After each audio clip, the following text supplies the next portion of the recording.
Most welcome and good morning सभी students को।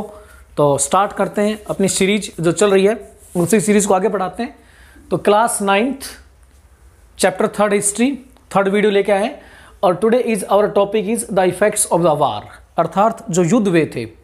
Today we are talking about first world war. जो पहला युद्ध हुआ था 1940 से 1948, अर्थात 1914 से 1918 के बीच में जो फर्स्ट वर्ल्ड वार हुआ था, उसका इफेक्ट क्या हुआ आपको पता ही है। जब भी कोई वार होती है, जब भी कोई युद्ध होता है, तो उसका इफेक्ट मुख्य रूप से सभी एस्पेक्ट से पड़ता है, चाहे वो पॉलिटिकल हो, चाहे वो सोशली हो, चाहे वो इकोनॉमिक रूप से हो। प्रत्येक फील्ड के अंदर युद्ध का इफेक्ट, युद्ध का प्रभाव नजर आता ही है। तो ऐसा ही कुछ यूरोप में हुआ था।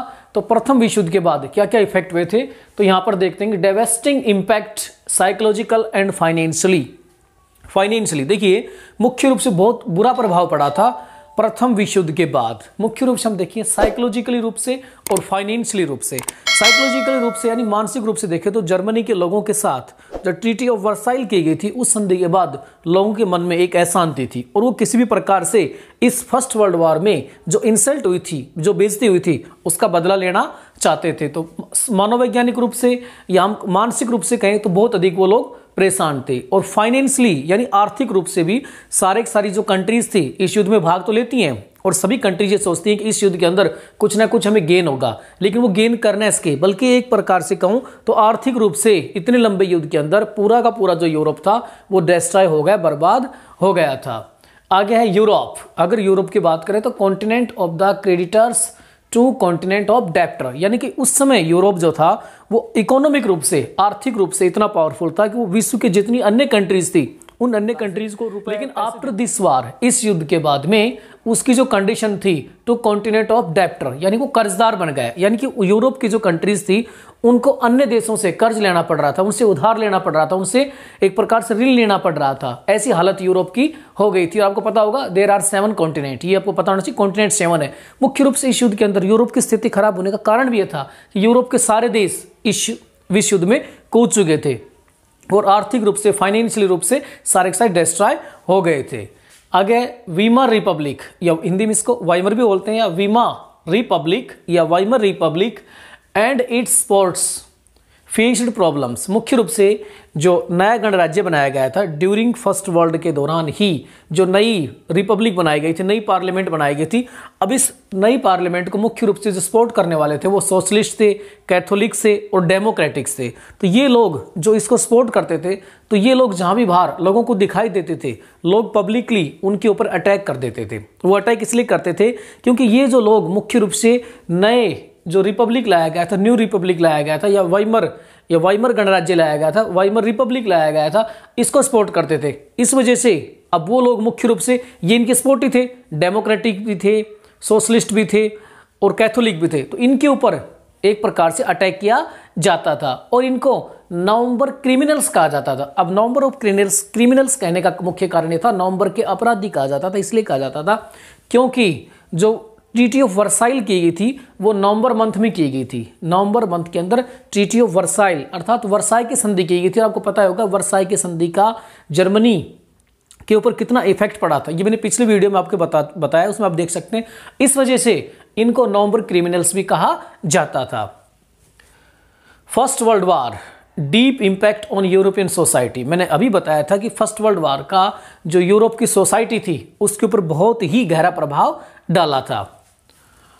Trench life glorified. अब ट्रेंच लाइफ का मतलब होता है कि वहां के जो सैनिक थे, इसको आप देख सकते हैं कि वो सैनिक किस प्रकार यहां पर इसके अंदर रहते थे। ये जो सैनिक थे, ये सैनिक इस 2 फुट के गहरे खड्डे के अंदर रहते थे और यही उनकी लाइफ होती थी। और मुख्य रूप से उस समय जो पॉलिटिशियन थे या मीडिया के द्वारा ट्रेंच लाइफ को बहुत अधिक मात्रा में, बहुत बड़े लेवल पर बढ़ा चढ़ाकर बताया जाता था।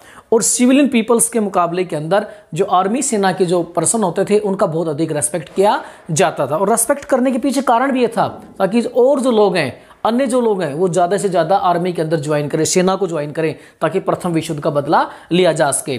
तो ट्रेंच लाइफ को बहुत अधिक मात्रा में ग्लोरीफाइड किया गया, उसको बढ़ा चढ़ाकर बताया गया। But how ever truth was different, लेकिन एक्चुअल में जो सैनिक लाइफ को बहुत बढ़ा चढ़ाकर बताया जाता था, एक्चुअल में जो लाइफ थी वो ऐसी नहीं थी। क्योंकि ये जो सैनिक रहते थे ये इस ट्रेंच, इस गहरे खड्डे के अंदर रहते थे। गहरे खड्डे के अंदर ही रहना बहुत ही मुश्किल था। आप कल्पना कीजिए इसी गहरे खड्डे के अंदर वो कैसे रहेंगे। 2 फुट का गहरा खड्डा होता था, वहीं पर रहना होता था उनको। और वास्तविकता में इन सैनिकों की स्थिति अच्छी नहीं थी। टाइम पे इनको खाना भी नहीं मिलता था। इनके जो साथी थे लगातार वो गोलाबारी के अंदर मरते रहते थे। यहाँ लाशों को, डेड बॉडी को खाने वाले रैट्स, चूहे घूमते रहते थे इनके चारों ओर। इतने बुरे माहौल में ये लोग रहते थे, न टाइम पे खाना मिलता था, है ना, न इनके लिए कोई अच्छी फैसिलिटीज़ थी। इस गहरे खड्डे के अंदर इनको रहना पड़ता था। लगातार मौत इनके ऊपर लगातार घूमती रहती थी। तो इतनी बुरी कंडीशंस के अंदर ये लोग रह रहे थे। Man aggressive, strong and masculine. और मुख्य रूप से जो मनुष्य थे या जो युवा थे उनको क्या बनाया जाता था? एग्रेसिव, आक्रामक बनाया जाता था, स्ट्रॉन्ग बनाया जाता था, और मैस्कुलाइन और मर्दाना ताकत वाला गुणों वाला बनाया जाता था। यानी एक प्रकार से जर्मनी के युवाओं के अंदर एक अलग फीलिंग भरी जा रही थी आक्रामकता की, कि मजबूत बनो, आक्रामक बनो, और मैस्कुलाइन पावर, मर्दाना ताकत, मर्दाना गुणों वाले, इस प्रकार की उनके लोगों के अंदर मेंटेलिटी को फिट किया जा रहा था।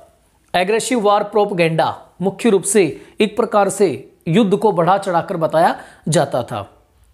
तो एग्रेसिव वार प्रोपगेंडा चलाया जा रहा था, युद्ध को बढ़ा चढ़ाकर बताया जा रहा था कि युद्ध होने के बाद में जर्मनी बदला ले सकता है। And national honour occupied central stage in public.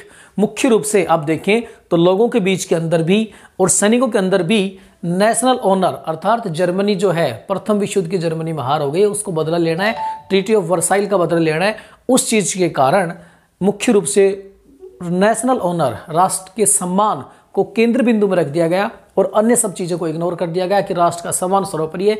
चाहे किसी भी व्यक्ति को किसी भी लेवल पे कोई प्रॉब्लम आए, सबको प्रॉब्लम को कोई ध्यान नहीं दिया गया। बस एक ही बात थी, नेशनल ऑनर, नेशनल ऑनर, इसको सेंटर के अंदर रखा गया। Secondly, democracy Beckham a young and fragile idea. और ऐसी स्थिति के अंदर, अर्थात first world war and second world war के बिटवीन, इस पीरियड के अंदर डेमोक्रेसी की बात करना एक प्रकार से बहुत ही युवा, बहुत एक नया विचार था और बहुत एक नाजुक विचार था। यानी कि डेमोक्रेसी के लिए कोई ज़्यादा जगह बची नहीं थी, बहुत नाजुक और नया विचार था डेमोक्रेसी की बात करना। सेकेंडली था sports for conservative dictatorship group. लगातार जो लोग थे वो जो कंजर्वेटिव थे उनके द्वारा जो डिक्टेटरशिप, तानाशाही लाई जा रही थी, यानी एक प्रकार से जर्मनी के लोगों के अंदर तानाशाह को पसंद करने का आइडिया, उनको उस भावना को आगे बढ़ाने का आइडिया और तानाशाही को पसंद करने के जो लोगों के व्यूज थे वो लगातार बढ़ते जा रहे थे। एक प्रकार से मैं कहूँ तो डिक्टेटरशिप लाई जाने के लिए वहाँ पर एटमॉस्फेयर तैयार किया जा रहा था। तो मुख्य बातें इसके अंदर मैंने बता दी है। इससे अगला नेक्स्ट वीडियो लेकर आपके लिए फिर आ जाऊंगे। लाइक शेयर सब्सक्राइब जरूर करें।